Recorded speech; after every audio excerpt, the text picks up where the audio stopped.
자, 오늘 말씀 제목 한번 같이 읽겠습니다. 시작합니다. 마지막 때를 준비하는 믿음, 8번째 용서라, 이렇게 정해봤습니다. 우리가 시리즈 설교입니다. 믿음에 대한 마지막 때를 준비해야 되니까, 그것은 믿음이라는 것이기 때문에 믿음으로 구원받고 또 믿음의 기도가 또 응답받기 때문에 또 믿음을 통해서 또 주님을 우리가 기쁘시게 할 수 있기 때문에 우리가 믿음에 대한 주제를 갖고 계속 나누고 있습니다. 오늘도 귀한 이 시간을 통해서 주님의 음성 꼭 들으시고, 혹여나 나에게 오늘 말씀 내용, 특별히 오늘 정말 용서라고 하는 주제인데요, 정말 용서가 있는가, 마지막 때 준비해야 될 나의 깨끗한 용서가 되고 있나, 아니면 용서하지 못한 분들이 혹시 계시다면 오늘 그 귀한 말씀을 통해서 내가 왜 용서해야 되는구나 하는 것을 깨닫고 깊은 용서가 있는, 그래서 정말 이 땅에서 우리가 풀어야 하늘에서 풀린다 그랬으니까 이 땅에서 다 풀고 천국 백성 되시기를 주 이름으로 축원합니다. 성도에게 끊임없이 강조되어야 할 것, 믿음입니다. 우리는 믿음을 가진 성도들입니다. 저도 믿음이 있습니다. 목사의 믿음이 있습니다. 저도 하나님을 믿고 있습니다. 수십 년 동안 성경을 믿고 하나님을 믿어 왔습니다.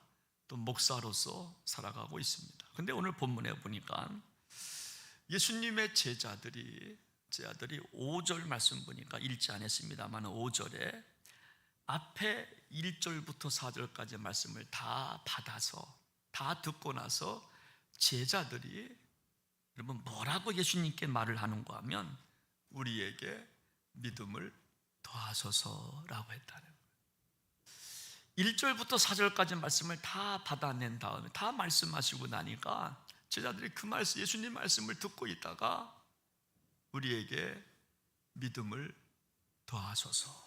그리고 그 이유가 뭘까? 오늘 우리가 읽은 누가복음 17장 1절부터 4절까지 말씀 전후 문맥을 살펴보면 우리에게 믿음이 필요한 이유가 용서하기 위해서 믿음이 필요하다는 거예요. 용서하기 위해서 예수님은 교인 한 명을 실족시키면 2절에 보니까 연자맷돌을 메고 바다에 던져지는 것이 낫다 하셨어요. 여러분, 그러면서 3절에 이어지는 말씀이 근데 회개하면 용서하라. 우리 예수님께서 보시는 죄 가운데 하나가 교인 한 명을 실족시키는 것을 크게 보신 것 같아요. 교인 한 명을 우리가 실족시키고 마음 상하게 해서 그래서 천국 백성은 되지 못하는 것을 굉장히 가슴 아프게 생각하신 것 같아요. 그래서 연자맷돌, 여러분 연자맷돌 혹시 보셨습니까? 제 모교회, 제가 인천 계양구 계암교회라고 하는 교회가 있는데 지금은 없어요. 근데 그 전에 연자맷돌이 성전 정말 예배당 입구 들어가기 왼쪽에 연자맷돌을 이렇게 올려놨어요. 돌 위에 연자맷돌 올려놔가 그거 보면서 예배당에 들어가요. 연자맷돌 그거에 목줄을 매가지고 인천 바다에 빠지는 것이 낫대요. 한 사람을 실족시키면. 그러면서 혹시 회개하면 용서하라. 그러니까 제자들이 듣고 있다가 우리에게 믿음을 더하소서. 여러분, 왜 믿음이 필요한가? 오늘 성경은 용서하기 위해서 믿음이 필요하다는 거예요. 우리가 살다 보면 용서가 안 되는 사람이 있을 수 있어요. 생각만 하면 몸이 경직되는 사람 있을 수 있습니다. 잊어버릴만 하면 또 떠오르는 사람이 있잖아요. 용서하고 싶은데 안 되는 사람이 있잖아요. 여러분, 그 사람에게 상처받은 것도 아픈데 용서하지 못해서 더 괴로울 때도 있잖아요. 제가 이 말씀 준비하다가 지금 그 친구가 떠올랐어요. 하나님께서 정말 용서하라는 마음인 것 같아요. 제가 35살 정도, 아니 37살 정도 된다고 하는 거, 20년 좀 지났네요.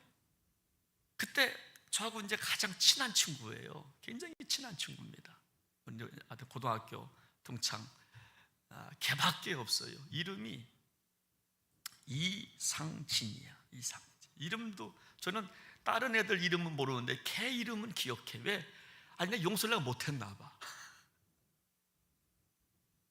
아니 나한테 그때 제가 이제 목회하고 있는데 와가지고 돈 좀 빌려달라는 거예요.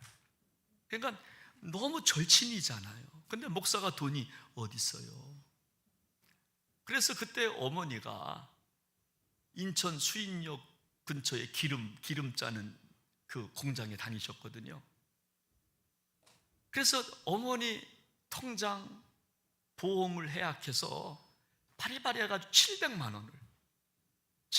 원을 내가 줬어요. 야, 이거 가지고 일단은 사업해. 근데요, 그렇게 친한 친구가 지금까지 연락이 없어요. 웃지만 나 지금 속상해요. 지금까지 연락이 없어요. 근데요, 더 웃긴 거는요, 오늘 아침에 이제 식탁을 보니까 그 편지가 한 통 온 거야. 이름이 또 이상진이야.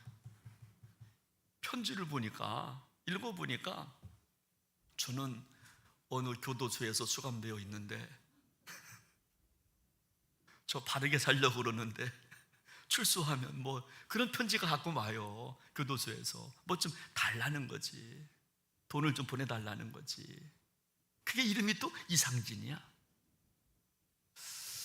그래서 제가 그 친구는 뭐 용서해야 되겠다 하는 생각을 가져요. 용서해야지.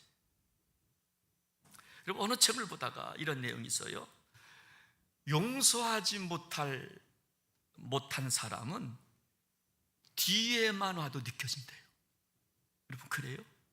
용서하지 못한 사람이 뒤에만 와도 느껴진대요. 사람 온기가 있는지 뒤에만 와도 느껴진대요. 여러분 용서는요, 우리 삶의 거대한 주제예요.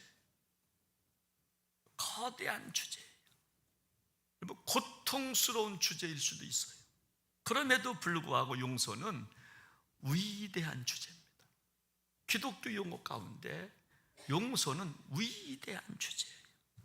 왜? 주님이 그렇게 하셨기 때문에. 우리가 주님의 용서 없이 구원받을 수가 없었기 때문에 우리에게 거대한 주제가 바로 용서라고 하는 주제예요. 사도 바울도 골로새서 3장 13절 말씀 보면 누가 누구에게 불만이 있거든 서로 용납하여 피차 용서하되 주께서 너희를 용서하신 것 같이 너희도 그리하라. 주께서 너희를 용서하신 것 같이 너도 그리하라. 그러므로 그리스도인이 되는, 우리가 기독교인이 되는 첫 번째 장면은 용서부터 시작을 하는 거예요. 용서를 통해서 주님과 나와 첫 대면이 시작이 되는 거예요. 주님이 나를 용서하셨어요. 여러분 신학적 용어 가운데 칭의라고 하는 용어가 있습니다. 이건 뭐냐면 우리 하나님이 우리를 의롭다고 인정해 주셨다는 거예요. 우리의 의 가지고 구원받지 못해. 우리의 노력, 종교적 행위, 선한 행위 이것 가지고 우리가 구원받지 못하기 때문에 하나님께서 너희를 그냥 의롭게 인정해 줬대요. 의롭지 못한 나를. 이게 바로 칭의라고 하는 용어거든요. 여러분 그래서 여러분 용서는 뭐냐? 사람을 살리는 단어가 용서예요. 용서는 생명을 살리는 게 용서예요. 그래서 용서는 거대한 주제입니다. 너희가 땅에서 매면 하늘에서도 매이고 땅에서 풀면 하늘에서도 풀리리라. 그래서 이 정말 용서하는 거대한 주제가 바로 용서라고 하는 주제예요. 오늘 본문 3절과 4절 말씀을 한번 보시겠습니다. 너희는 스스로 조심하라. 만일 네 형제가 죄를 범하거든 경고하고 회개하거든 용서하라. 한번 보십시오. 내 형제가 죄를 범하거든 경고하고, 일단 경고해야 돼요. 그리고 회개하면 용서하래. 여러분, 이게 단계입니다. 경고하셔야 돼요. 그리고 회개하면 용서하라. 그리고 이제 4절 말씀, 만일 하루에 7번이라도 내게 죄를 짓고 7번 내게 돌아와 내가 회개하노라 하거든 너는 용서하라 하시더라. 하루에 7번이라도 죄를 짓고 또 돌아와서 잘못했다고 또 말을 해요. 7번. 그러면 회개하라. 그러면 용서하라. 여러분, 마태복음에는요 한술 더 떠서 예수님께서 말씀하십니다. 마태복음 18장 21절 22절 말씀 보면 베드로가 물어요. 예수님 형제가 죄를 범하면 몇 번이나 용서해야 되겠습니까? 들은 거는 있어가지고 몇 번이나 용서해야 되겠습니까? 7번까지 하면 되겠습니까? 7번은요 정말 완전 수거든요. 7번까지 하면 되죠. 예수님께서 7번뿐만 아니라 7번을 70번까지도 해라. 490번. 하루에 7번 죄를 짓는 것뿐만 아니라 7번씩 70번 하루에 죄를 짓고 또 와서 잘못했다고 그러면 용서하라라고 예수님 말씀하시는 거예요. 그럼 어떻게 용서할까? 첫째, 우리 정말 용서하려면요 먼저 죄를 지적하기보다는 덮어주는 훈련을 해야 한다는 거예요. 죄를 막 지적하기보다는 좀 덮어주는 훈련이 필요하겠다. 오늘 여러분 3절 말씀을 보면 여기 그런 단어가 경고하고 그랬어요. 형제가 죄를 범하면 일단은 첫 번째 단계가 경고해야 됩니다. 잘못한 것이 있으면 경고해야 돼. 경고. 그것 잘못한 거예요. 고치셔야 됩니다. 경고해요. 경고하셔야 된다는 거예요. 근데 경고로 끝나면 안 되고 경고보다 더 중요한 것은 용서. 용서하기 위해서 경고를 하는 겁니다. 경고로 마치려고 정말 욕설하려고 우리가 경고하는 게 아니라 위협을 주려고 무서움을 주려고 경고하는 게 아니라 경고는 정말 용서하기 위해서. 여러분, 경고라고 하는 말을 찾아보니까 여러분 처벌의 의미는 담겨 있지 않다 그랬어요. 처벌의 의미가 아닙니다. 경고는 처벌이 아니에요. 처벌보다 중요한 것이 뭐냐? 용서하기 위해서 경고하라는 경고. 여러분, 그래서 성경은요 7번 경고할 만한 잘못을 저지른 것보다 더 방점에 두는 게 뭐냐면 7번 용서하라는 거예요. 7번 용서하라는 거예요. 여러분, 우리의 관심은요 몇 번 죄를 쳤느냐 이거에 관심이 있어요. 아, 이거 지금 몇 번째야 너? 그렇잖아요. 아들아, 너 지금 몇 번째냐? 또 아빠를 속여? 또 우리는 몇 번을 말하지만 여러분 성경은요 경고보다 용서에 포커스. 여러분 숫자 계산하지 말라는 거예요. 한 번 잘못하고 와서 아버지 잘못했어요 그러면 또 용서하라는 거예요. 쉽지 않아요. 근데 성경 말씀이에요. 우리는 해야 됩니다. 잘못했으면 또 와서 잘못했다고 말하면 또 용서하라는 거예요. 하루에 7번, 아니 7번씩 70번을 했다 할지라도. 여러분, 톨스토이라고 하는 전쟁과 평화 그 책을 썼던 간디에 근데 영향력을 줬던 톨스토이, 그가 그런 말을 합니다. 그대에게 잘못을 저지른 사람이 있거든 그대는 용서하라. 그때 그대는 용서하는 일에 행복을 알게 될 것이다. 우리에게는 남을 책망할 권리는 없다. 우리가 용서할 때 행복을 느낀대. 우리가 용서할 때 행복을 느낀대. 우리에게 남을 책망할 권리가 좀 없다 말합니다. 그래서 책망보다 더 중요한 것은 용서입니다. 용서를 위해서 책망이 필요한 거예요. 책망해서 마치면 안 되고, 책망해서 끝나면 안 되고, 종착역은 용서라고 하는 거예요.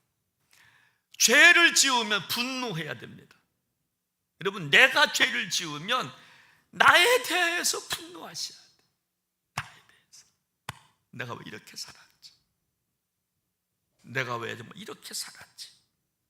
자신에 대하여 경고하고, 여러분, 분내해야 되지만, 여러분, 어떤 분들은요, 스스로를, 자기를 자기가 용서하지 못하는 분들도 있어요. 자기가 자기를 용서하지 못해서 불불불불 떠는 분들이 있어요. 그냥 까짓거 그냥. 그런 분들이 있어요. 여러분, 갈라디아서 6장 1절 말씀을 보면 참 귀한 말씀을 합니다. 형제들아, 사람이 만일 무슨 범죄한 일이 드러나거든 신령한 너희는 온유한 심령으로 그러한 자를 바로잡고 너 자신을 살펴보아 너도 시험을 받을까 두려워하라. 온유한 심정으로 경고하라는 거예요. 온유한 심정으로 바로잡고, 그리고 너도 그렇게 할까 두려워하라. 너도. 여러분, 그래서 좀 온유가 필요합니다. 여러분, 만약 우리 안에 이 온유라고 하는 말은 불쌍히 여기는다는 그런 말인데, 우리 안에 온유가 없으면 경고로 끝납니다. 분노로만 끝납니다. 용서가 안 되는 거죠. 여러분, 자식이 잘못하면 경고해야 돼요. 여러분, 그런데 결과는 마지막은 정말 용서로 끝을 맺어야 좀 한다는 것입니다.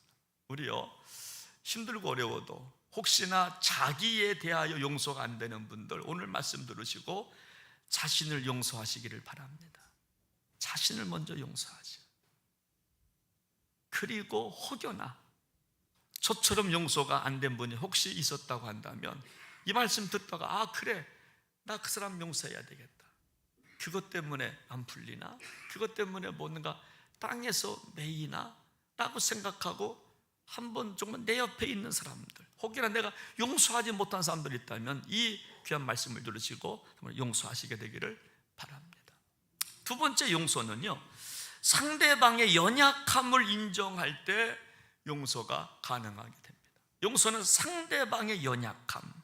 자, 우리 한번 4절 말씀을 같이 한번 읽어보겠습니다. 시작. 만일 하루에 7번이라도 내게 죄를 짓고 7번 내게 돌아와 내가 회개하노라 하거든 너는 용서하라 하시더라. 여러분, 이 4절에서요, 여러분, 뭐가 연약하다는 말이에요? 성경은 우리 인간은 연약하다고 말해요. 성경은 돈이 없는 게 연약하다고 말하지 않아요. 병들었다고 연약하다고 말하지 않아요. 가난하다고 못 배웠다고 그것을 정말 연약하다고 말하지 아니하고, 성경은 이게 연약하다고 말해요. 이게 불쌍한 존재라고 말해요. 그 단어가 하루에 7번 죄를 범한다. 똑같은 죄를요, 하루에 7번 범할 수 있다는. 여러분, 여기서 끝나면 되는데 또 여러분 얼굴이 두꺼워가지고 또 와서 아빠 죄송해요, 나 이 죄를 또 줬어요. 그리고 또 나갔어. 또 그 죄를 또 지고 또 찾아와서 아빠 나 이 죄를 나 또 줬어요. 얼마나 뻔뻔해, 얼마나 불쌍해. 여러분, 다시는 안 그러겠다고 하고 또 죄를 범하는, 여러분, 고멜과 같은, 하루에 7번 죄를 짓는, 여러분, 이 모습이 정말 연약한 존재라고 하는 거예요. 여러분, 마태복음 18장에서는 베드로의 질문에 예수님은 7번이 아니라 7번씩 70번, 하루에 70번씩, 아니 490번을 죄를 범할 수 있다는 것이 정말 인간이라는 겁니다. 여러분, 똑같은 죄를, 아니 다른 죄를, 비슷한 죄를 또 짓고 또 와서 얼굴 날짝 그걸 또 기도하고 또 잘못했다고 그러고 또 나가 또 죄를 짓고 또 나와서. 여러분, 우리 정말 그렇잖아요. 주일날 예배 드리고 집에 갔어요. 근데 죄를 또 보면 다음 주 또 와, 또 죄를 보면 얼마나 불쌍하냐는 거예요. 여러분, 인간이 불쌍하다고 하는 것을 인정해야, 아 그렇구나, 이게 인간이지, 나도 그럴 수 있지. 그래야 용서가 된다는 거예요. 그래서 인간은 정말 연약한 존재입니다. 창세기를 보면 흙이라고 말합니다. 시편 기자는 그림자와 같다고 말합니다. 고린도후서에 보면 질그릇과 같다, 풀과 같다, 꽃과 같다, 안개와 같다 말합니다. 하루에도 몇 번이든지 간에 정말 넘어질 수 있는 존재라는 겁니다. 똑같은 죄를 또 반복할 수 있다는 것이 인간이라고 하는 것입니다. 그래서 너도 시험 받을까 조심하라, 이렇게 말씀하시는 거예요. 여러분, 제가 이 말씀 준비하다가 책을 좀 뒤적뒤적 하다가 용서에 대한 이야기가 있어서 적어놨는데, 이 말이 여러분들 공감이 될지는 모르겠어요. 한번 들어보십시오. 용서는 가해자에 대해서 공감을 할 때에만 가능하다. 우리 모두는 나도 그 사람 같은 마음이 있다는 것을 인정해야 한다. 가해자의 마음을 공감할 때 용서가 된대. 근데 여러분, 가해자의 마음, 여러분, 가해자의 마음을 공감할 수 없잖아요. 어떻게 가해자가 내 자식을 죽이고 돈을 빼앗고 그냥 막 그러는데 어떻게 가해자의 마음을 공감합니까? 근데 가해자의 마음까지 공감해야 용서가 된다. 누군가 나를 좀 어렵게 한다면, 씻어지지 않는 아픔이 있다면 먼저 가해자의 마음까지 공감해야 용서가 된다. 그래서 여러분, 용서는요 대주제입니다. 거대한 주제예요. 우리가 이 산 정말 넘어가야 됩니다. 이거 넘어가지 못하면 혹시 모르겠어요. 그래서 정말 위대한 주제가 용서라고 하는 주제예요. 나도 저 사람처럼 저런 죄를 범할 수 있지라고 하는 생각이 있을 때 가해자의 마음을 공감하겠지요. 근데 몇 명이나 되겠어요? 가해자의 마음. 여러분, 한 여인이 주님 앞에 서 있고 사람들이 돌을 던지려고 할 때 예수님 하신 말씀이 있잖아요. 죄 없는 자 있어? 그러면 돌을 집어 던져봐. 그러니까 조용하잖아. 죄 없는 자가 있어? 돌 던져봐. 조용합니다. 다 몰라가는 거예요. 그래서 형제들아, 너 자신을 살펴보아. 너도 시험 받을까? 너도 그렇게 될까? 두려워하라. 그래서 너도 그런 존재일 수 있다는 것에 우리가 인정할 때, 나도 정말 연약한 존재고 나도 그럴 수 있지, 그 마음이 있을 때 용서가 된다는 거예요. 우리는 스스로 때때로 속일 때가 많습니다. 자신의 연약함을 꽁꽁 숨기려고 할 때가 많아요. 가면이라고 그러잖아요. 가면을 쓰는 사람들이 많잖아요. 여러분, 자신의 잘못은 꽁꽁 묻고 남의 잘못을 들춰낼 때가 많잖아요. 자기에게는 엄격하지 못하고 남에게 잣대를 엄격하게 들이댈 때가 있잖아요. 이것이 정말 인간이라는 거예요. 이것이 인간이라는 거예요. 제가 오늘 여기 강단에 올라오기 전에 제가 목양실에서 뭘 하나 이렇게 봤어요. 근데 거기를 보니까 어떤 지도자에 대한 이야기인데, 제가 그거를 보면서 나는 지도자감이 안 되는구나, 그걸 내가 느꼈어. 나는 지도자감이 안 되네. 그걸 제가 느꼈어요. 야, 나는 그 지도자감이 안 되네. 우리는요, 자기에게 엄격한 잣대를 들이댈 수 있어야 됩니다. 나에게. 남의 허물, 아픔, 상처 드러내기보다 나의 잣대를 아주 좀 엄격하게 들이댈 수 있어야 된다. 그래서 바울은 너 자신을 돌아보아 너도 범죄하지 않을까 두려워하라. 여러분, 세리의 기도 한번 보십시오. 여러분 세리는요, 감히 하늘을 우러러 얼굴을 들지 못하고 기도했다 그랬어요. 나는 죄인입니다. 여러분, 세리의 기도. 바리새인들, 사두개인들 이런 사람들은 얼굴 바짝 들고 사거리에서 자랑, 나 기도합니다 할렐루야 하면서 기도했는데, 세리는 감히 얼굴도 못 들고 그저 눈물만 흘리는 거죠. 나는 죄인입니다. 여러분, 베드로가 부인하고 여러분 다시 업으로 돌아갑니다. 부활하신 예수님 베드로를 찾아오시잖아요. 갈릴리 바다 한번 상상해 보십시오. 여러분, 갈릴리 정말 호수라고 부릅니다. 너무 크니까 바다라고 말하는 거죠. 베드로야, 고기 많이 잡았냐? 한 마리도 못 잡았어요. 그날따라 예수님 말씀하세요. 그러면 내가 뭐 시키는 대로 해볼래? 예. 배를 끌고 깊은 데로 가라. 거기서 그물 한번 던져볼래? 여러분, 갈릴리 호수는 깊은 데는 고기가 없다고 말합니다. 주변에 고기가 많답니다. 얕은데. 근데 깊은 데로 가라고 그래서 순종하고 가서 그물을 던졌더니 고기가 153마리가 잡혔다는 거예요. 자기 배에 채우지 못해서 요한의 배까지 줬다는 거예요. 그리고 나서 베드로의 모습이 뭐냐면, 주여 나를 떠나소서, 나는 죄인입니다. 여러분, 그래서 용서는요, 내가 죄인임을 알 때 우리가 용서가 돼. 나도 죄인이지. 나 곧 죄인이지.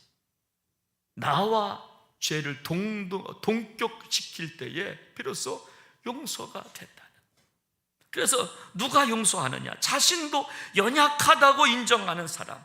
나도 하루에 7번 이상 죄를 범할 수 있다는 생각을 가질 때 용서가 된다는 거예요.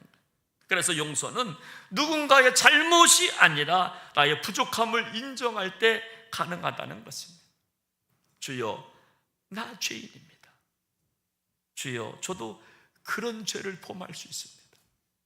내가 손가락질하는 그 사람의 모습이 나한테도 있습니다. 주여, 나는 죄인입니다. 고백할 때 진정한 용서가 시작된다는 것입니다. 여러분, 마지막으로 세 번째 용서는요, 다른 사람의 문제가 아니라 나의 문제라고 인식할 때 가능하다는 거예요. 다시요, 용서는 다른 사람의 문제가 아니라 나의 문제라고 하는 거예요. 그래서 오늘 4절에 보니까 너는 용서하라. 다른 사람 용서하지 못해도 너는 용서라는 겁니다. 정말 나의 문제라는 겁니다. 용서는 다른 사람 문제가 아닙니다. 내가 용서할 수 있느냐 없느냐를 묻고 있는 거예요. 너 할 수 있니? 너는 할 수 있니? 여러분, 예수님께서 말씀하신 핵심은 뭐냐면요, 어떤 사람이 7번 죄를 지었느냐, 몇 번 죄를 지었느냐, 그거에 관심이 없어요. 여러분, 예수님은요, 너는 정말 용서할 수 있겠니? 묻는 거예요. 여러분, 사람은 몇 번 이거를 따집니다. 야, 한두 번이 아니잖아. 집사님, 한두 번이야? 권사님, 한두 번이냐고. 근데 예수님은 한두 번, 여러분, 숫자에 관심 없어요. 너는 용서할 수 정말 있겠느냐? 여러분, 누군가를 정말 용서했어요. 근데 용서한 사람이 더 떵떵대고 살아갈 때가 있잖아요. 그때 보기 교만하게 아니, 용서받았으면, 탕감받았으면 더 겸손하게, 나도 탕감받았으니 다른 사람도 좀 이렇게 좀 탕감해 주면서 사랑을 베풀며 살아야 되는데, 탕감받은 놈이 자기는 더 큰 탕감받으면서 조금 있는 거 그런 사람들을 막 빼앗는다고 성경은 말하잖아요. 기분이 상당히 좋지가 않아요. 그런데 또 죄를 범한다고 생각할 때 너는 좀 어떻게 할 거냐 묻는 거예요. 그 사람, 용서받은 사람이 또 죄를 했을 때 그때 어떻게 할 것이냐는 겁니다. 저 자신 없어요. 내 친구가 또 전화 와가지고 돈 좀 빌려달라고 또 하면은 이거 진짜 어떻게 할까 아주 고민. 성경은 또 용서하라는 거. 근데요 자신이 없어요. 자신이 없어요. 또 용서할 수 있을까? 한 번도. 우리 어머니에게 700만 원은 그 당시에 큰 돈인데, 큰 돈인데 그거를 그래 가장 친한 친구가 꿀떡하고 지금까지도 연락이 없고, 근데 또 전화 왔어. 또 빌려달라 그래. 빌려줄 수는 있어요. 어떻게 해서라도 빌려주겠죠. 근데 또 사라진다. 그러면 그때 어떻게 할까? 이거 경찰에 신고해서 구속을 해야 된다. 근데 용서하래. 몇 번이든지 용서하래. 그래서 용서는요 남의 문제가 아니라 나의 문제입니다. 용서는 상대방이 변화되는 것을 기대함이 아니라 내가 용서할 수 있느냐를 묻고 있어요. 그래서 용서는 나의 문제예요. 남의 문제가 아닙니다. 여러분, 회심하고 변화되는 것은 여러분 그 사람 몫이에요. 나는 그냥 용서로 끝나면 돼요. 용서했으니까 그것으로 끝나면 되는 겁니다. 그러므로 용서는 상대방 보지 말고 용서해야 돼요. 여러분, 용서하면 여러분 내가 변하는 것이 느껴지잖아요. 여러분, 용서의 암덩어리가 해결되면요 주님과 친밀감이 느껴져요. 막힌 담이 허물어진 것이 느껴져요. 평안이 찾아와요. 그 사람의 노예가 안 됩니다. 그 사람 보면은 막 미워졌잖아. 그 이유는 뭐냐? 용서가 안 된 거예요. 그러니까 그 사람만 보면 얼굴도 보기 싫고 피해 다니고 같이 밥 먹기도 싫고 전화번호도 지워버려. 이름도 안 써. 다른 이름 써놔. 미워가지고 또 전화 올까봐 벌벌벌 떨어. 여러분, 이것은 용서가 안 돼요. 그러면 뭐 자신만 손해죠. 여러분, 만약 내가 몇 번이나 용서했는데 또야 한다면 그때부터 정말 섭섭해서 정말 못 사는 겁니다. 그래서 용서는 뭐 나의 문제라고 하는 거예요. 오늘 말씀 결론 냅니다. 용서의 핵심은 믿음이에요. 그래서 제자들이 주여 믿음을 더하소서라고 예수님께 부탁한 거예요.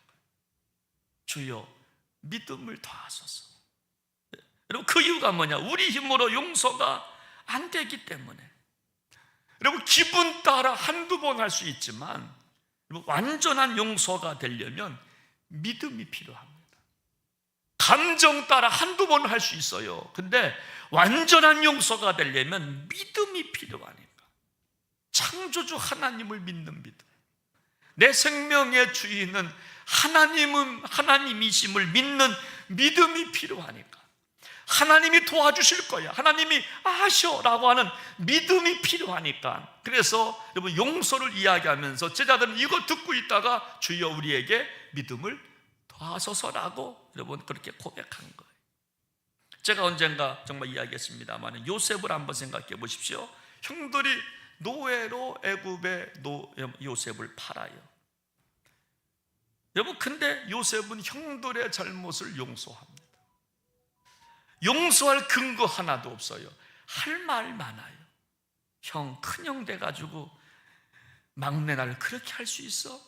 형, 혹시 미친 거 아니야? 작은 형, 일로 와봐. 혹시 그럴 수, 형 진짜, 진짜 주먹이 운다. 그러면서 형들을 막 짓궂을 수 있어요. 근데 요셉은 받은 상처 말하지 않아요. 오히려 하나님의 이름을 불러요. 하나님이, 형님, 하나님이, 첫째 형님, 하나님이요, 오늘 이렇게 하시려고 형님들이 나를 그때 파는 거예요. 이렇게 막 하나님을 찾아요. 여러분, 이것이 그 믿음이라고 하는 거예요. 여러분, 다윗이 고통받을 때 다윗이 사울을 피해서 엔게디 골짜기를 갑니다. 우리 성주순례 가면 엔게디 골짜기 한번 가볼 텐데, 사막에 돌산이 있어요. 어마어마한 돌산이 있어요. 그래서 거기 한번 가본 적이 있어요. 저 밑에 낭떠러지 밑에 동굴이 있어요. 그게 엔게디 동굴이라고 그랬어요. 그 안에서 사울을 피해 숨어 있는데, 여러분, 사울이 다윗을 잡으려고 그곳을 지나가다가 엔게디 동굴에 들어옵니다. 다윗이 있음을 알고 들어온 게 아니라 어쩌다가 정말 뒷일을 보려고 들어왔는지, 잠시 쉬려고 들어왔는지 엔게디 동굴에 들어와요. 여러분, 이때 신하들이 말합니다. 다윗이요, 그냥 죽입시다. 사울아 죽이면 됩니다. 제가 그냥 처치하겠습니다. 이때 다윗은 또 하나님을 찾아요. 그냥 두라 이야기예요. 그리고 사울의 옷자락 조금만 베서 와 이야기합니다. 사울의 옷자락 칼로 좀 베서 오라고. 그러면서 다윗은 하나님을 찾고, 하나님이 기름 부으신 왕을 내가 어떻게 할 수가 없노라고. 하나님이 하실 것이라고. 하나님이 세우셨다면 하나님이 하실 일이지 내가 할 일이 아니라고. 여러분, 이것은 핑계가 아닙니다. 이것은 용기 없는 게 아니에요. 이것은 바보가 아니에요. 여러분, 믿음이에요. 믿음이 있으니까 바보처럼 살아가는 거예요. 믿음이 있으니까 죽일 수도 있지만 안 죽이고 하나님을 찾잖아요. 신하들은 사울 이놈 그럴 때 다윗은 하나님을 불러요. 하나님이 하실 거예요. 하나님이 역사하실 거예요. 그래서 용서에는 절제가 필요한 겁니다. 생각이라고 하는, 감정이라고 하는, 흥분이라고 하는, 여러분, 이것을 절제해야 용서가 되는 거예요. 감정이 들어가면 용서가 되질 않습니다. 용서가 깨집니다. 다윗은 사울을 죽일 수 있었지만 옷자락만 메고 하나님께 맡겨요. 그래서 이것이 절제 속의 용서라고 하는 말이에요. 복수 대신 기다림을 택한 거죠. 하나님이 하실 거예요. 그리고 다윗이 엔게디 동굴에서 시를 쓴 시가 시편 57편이라고 합니다. 여러분, 57편 읽어보면요, 제가 이 57편을 몇 번을 읽어봤는데, 읽을 때마다 다윗과 나와의 어떤 이게 어떤 그런 감정이 지금 이게 있는지 이게 눈물이 나는 거예요. 우리는 이 57편을 우리가 잘못 설교한 적도 저도 있는 것 같아요. 그리고 찬양도 잘못 해석해서 막 붙였던 찬양도 있는 것 같아요. 제가 한번 읽어드리겠습니다. 57편 2절 말씀 보십시오. 내가 지존하신 하나님께 부르짖으며 곧 나를 위하여 모든 것을 이루시는 하나님께로다. 지존하신 하나님을 불러요. 나를 위하여 모든 것을 이루실 하나님을 노래해요. 4절, 내 영혼이 사자들 가운데에서 살며 내가 불사르는 자들 중에 누웠으니 곧 사람의 아들들 중에라. 그들의 이는 창과 화살이요 그들의 혀는 날카로운 칼 같도다. 사울의 군대가 찾아왔을 때 그 모습을 상상하는 것 같아요. 그리고 5절 말씀, 하나님이여 주는 하늘 위에 높이 들리시며 주의 영광이 온 세계 위에 높아지기를 원합니다. 오직 다윗은 그 엔게디 동굴에서 사울을 죽일 복수를 하지 아니하고 용서하면서 하나님을 찾아요. 하늘 위에 높이 들리실 분은 하나님이십니다. 하나님의 영광을 생각해요. 내가 사울왕 죽이면 안 되지, 하나님이 하실 거야. 그러면서 7절 말씀, 하나님이여 내 마음이 확정되고 내 마음이 확정되어 싸우니 내가 노래하고 내가 찬송하니. 여러분, 용서하기를 확정하니까 마음이 기쁜 거예요. 희열이 찾아온 거예요. 내가 노래하고 내가 찬송하리이다. 내 마음이 확정되고 확정되었습니다. 그러면서 9절에 보니까 주여 내가 만민 중에서 주께 감사하오며 문나라 중에서 주를 찬송하리로다. 감사가 터져 나오는 거예요. 10절 무릇 인자는 주의 인자는 커서 하늘 위에 미치고 주의 진리는 궁창에 이르나이다.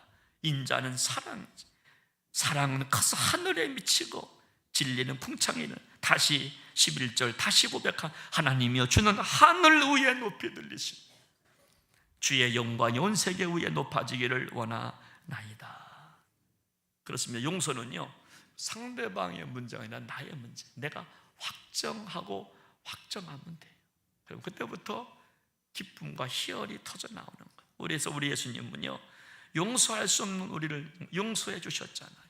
칭의라고 하는 단어, 우리가 의롭지 못하지만 인정해 주신 거. 그래 너 의로워 됐어. 그래서 하늘 보좌를 버리시고 이 땅에 인간의 형체를 입으시고 이 땅에 오셨고 십자가에 달려 죽기까지 복종하셨고 주의 사랑을 확정하셨다, 이렇게 말씀하시는 것입니다. 오늘 말씀을 마치면서 시편 57편을 통해서 만든 복음성가 하나 있어요. 청년 때 참 많이 불렀는데 그때는 제가 이런 의미를 모르고 그냥 불렀던 것 같아요. 우리 한번 같이 한번. 내가 만민 중에 주께 감사. 내가 만민 중에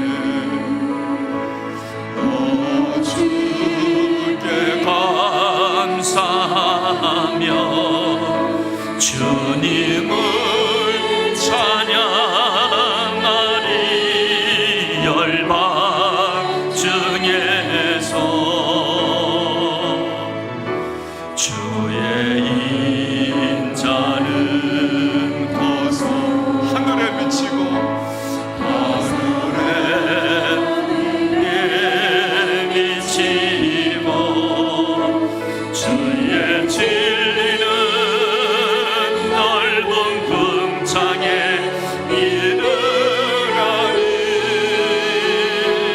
하늘 위에 주 하늘 위에 주는 높이 들리며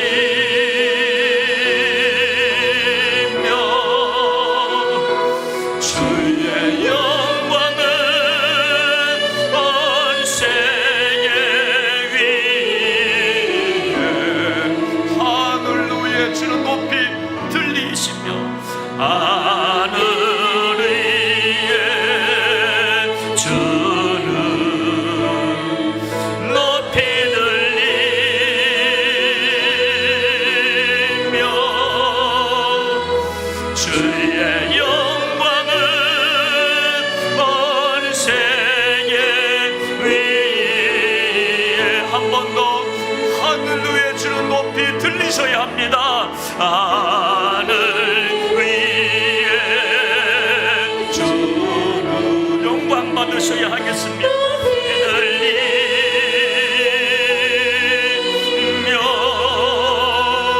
주의 영광은 온 세계 위에. 한 번 더 하늘 위에 하늘 위에 주는 높이 들리며